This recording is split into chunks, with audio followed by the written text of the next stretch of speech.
When most people think about buying a house, the first thing they panic about is money. They imagine they need 50,000, 80,000, maybe even 100,000 in the bank just to start. But in 2025, that's not reality. So in this video, I'm going to show you exactly how much money you actually need to buy a home.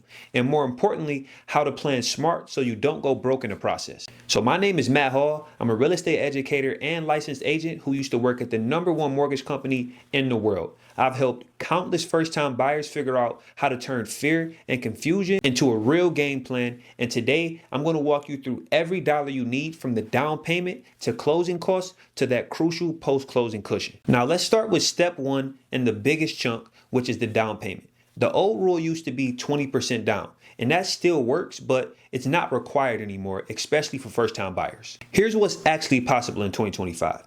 With an FHA loan, you can put 3.5% down.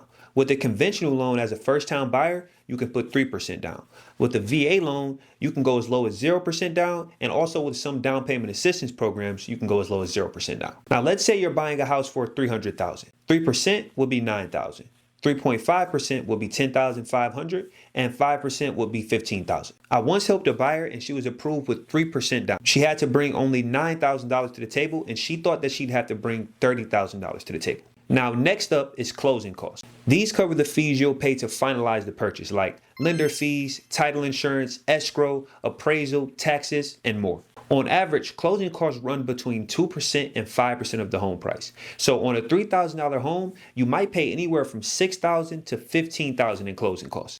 But here's what most buyers don't realize. You can reduce these terms. Some lenders will give you a closing cost credit. Some sellers will give you seller concessions. And in certain programs, you can roll your closing costs into the loan. So yes, it's a flexible process, but you should still plan for them, because if they catch you off guard, they can derail the entire process. Now, the next cost is going to be the upfront cost. Outside of the down payment and closing costs, there are a few upfront expenses you'll pay during the process. First is the home inspection, which is usually between $300 to sometimes $800.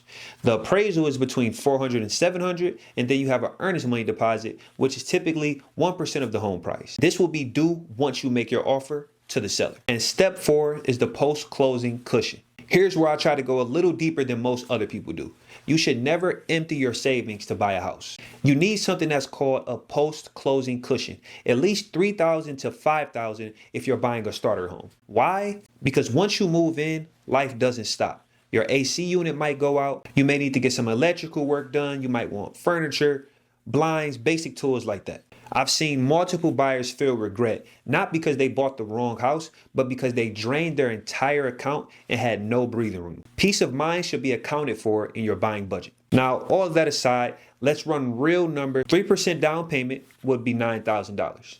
3% closing costs would be $9,000. And then let's say $1,000 for upfront fees and a $5,000 cushion. Now that's $24,000 total to buy a $300,000 house. And no, that's not a small amount of money, but it's a lot less than the $60,000 that a lot of people think that they need. And again, with down payment assistance programs, seller credits, that number could drop even lower. Here's the truth. Most people are closer to buying than they really think. You just need clarity on the numbers and a strategy to build towards them. If this helped you, please hit the like button and subscribe, and drop a comment with the price range you're aiming for. I'll try my best to personally answer any comments. I'm Matthew Hall, and I'm here to help you buy smarter, not scarier.